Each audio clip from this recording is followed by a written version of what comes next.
લાગણી વગરની પત્ની. જૂના જમાનાની આ વાત છે. એક નગર હતું. નગરમાં બધી વર્ણના માણસો રહેતા હતા. ખૂબ સુખ અને આનંદથી રહેતા હતા. તેમાં એક બ્રાહ્મણ પણ રહેતો હતો. એ પોતાની પત્નીને પોતાની જાત કરતાં પણ વધારે પ્રેમ કરતો હતો. પણ પત્ની બહુ ઝઘડાખોર હતી. પરિવારજનો સાથે સતત ઝઘડ્યા કરે. એક ક્ષણ પણ શાંત થઈને ન બેસે. બ્રાહ્મણ રોજના ઝઘડાથી ત્રાસી ગયો હતો.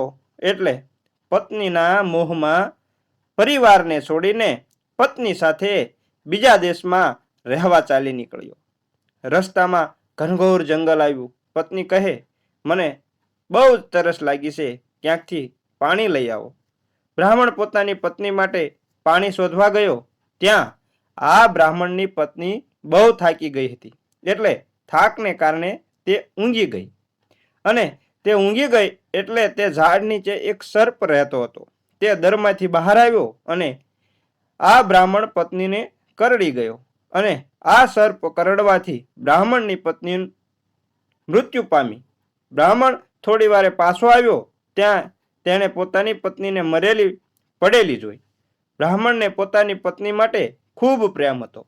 એટલે એ મરેલી પત્નીને જોઈ ખૂબ રડવા લાગ્યો, માથા પછાડવા લાગ્યો અને તેની પત્ની માટે આજુબાજુમાંથી લાકડા ભેગા કરી અને અગ્નિ સંસ્કાર માટે ચિતા તૈયાર કરી.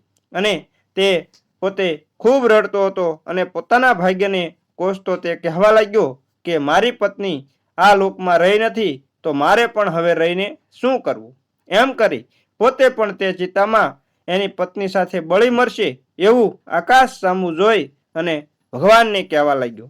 એટલે ભગવાનને એના ઉપર દયા આવી અને એટલામાં આકાશવાણી થઈ, બ્રાહ્મણ, જો તું તારું અડધું જીવન આપી દે તો તારી પત્ની જીવિત થઈ જશે અને તું જ્યારે ધારે ત્યારે તે આપેલું આયુષ્ય તું પાછું લઈ શકીશ. આકાશવાણી સાંભળીને બ્રાહ્મણે સ્નાન કર્યું, મંત્રો બોલીને પોતાનું અડધું જીવન પત્નીને આપી દીધું. એ સાથે તેની પત્ની જીવતી થઈ ગઈ. બંનેએ પેટ ભરીને પાણી પીધું. જંગલમાંથી તાજા ફળો ખાતા ખાતા ચાલવા લાગ્યા. આગળ જતા એક ગામ આવ્યું. ગામના બગીચામાં પત્નીને બેસાડીને બ્રાહ્મણે પત્નીને કહ્યું,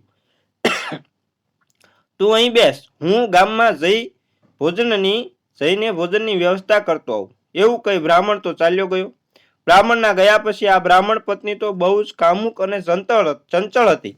તે આજુબાજુમાં કોઈ પરપુરુષને શોધવા લાગી. તો તેને ત્યાં એક બગીચામાં એક કૂવા પાસે એક લંગડો માણસ મીઠા અવાજે ગીત ગાઈ રહ્યો હતો તેને જોયો.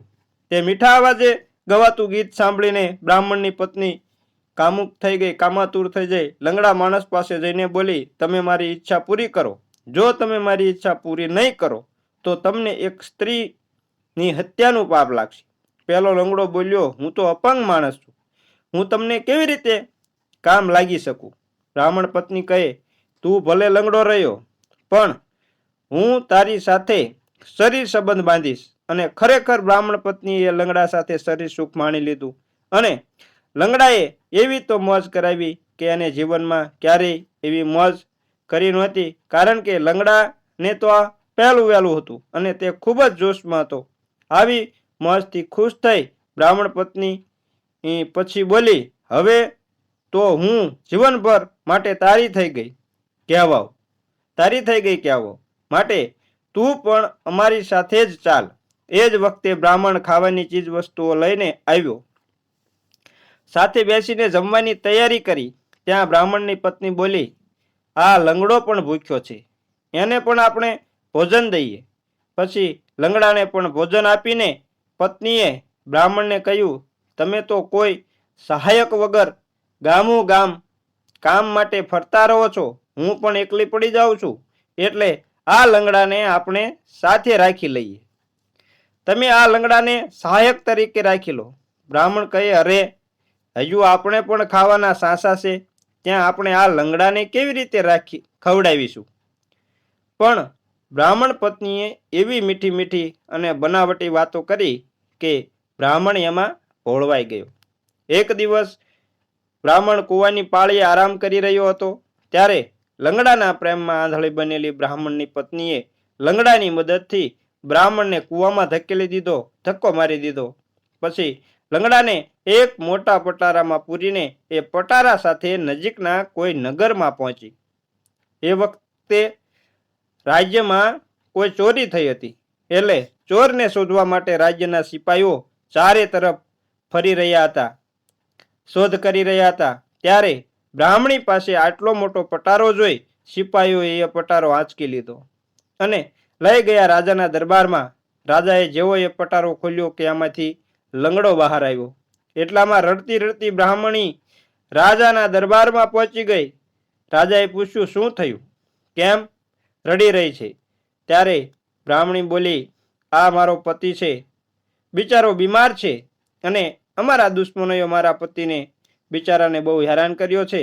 મને મારા પતિ માટે લાગણી છે, એટલે પટારામાં બંધ કરીને મારા માથા પર ઉચકીને તમારા રાજ્યમાં લઈને આવી ગઈ છું. હવે આવી વાત સાંભળી રાજા બ્રાહ્મણીની વાતોમાં આવી ગયો અને બોલ્યો, અરે રે, તું તો મારી બહેન જેવી છે. હું તને 2 ગામ આપું છું.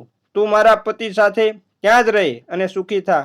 બીજી તરફ બ્રાહ્મણને કૂવામાં ધક્કો માર્યો હતો. તે કૂવો બહુ જ જૂના સમયથી પડેલો હતો, એટલે તેમાં વૃક્ષના મૂળિયા લટકતા હતા, ઝાડવાના મૂળિયા લટકતા હતા.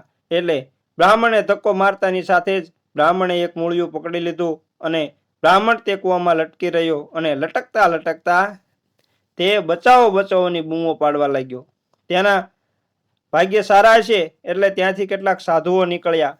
સાધુઓએ પેલા કૂવામાંથી બ્રાહ્મણને બહાર કાઢ્યો.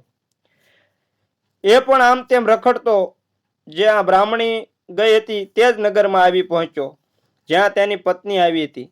બ્રાહ્મણીની નજર પણ બ્રાહ્મણ પર પડી ગઈ, એટલે તેણે રાજાને કહ્યું, મહારાજ, હું કહેતી હતી ને કે મારા પતિનો દુશ્મન છે, એ અહીંયા આવી પહોંચ્યો છે મારા પતિને મારવા માટે, અને તે આ રહ્યો.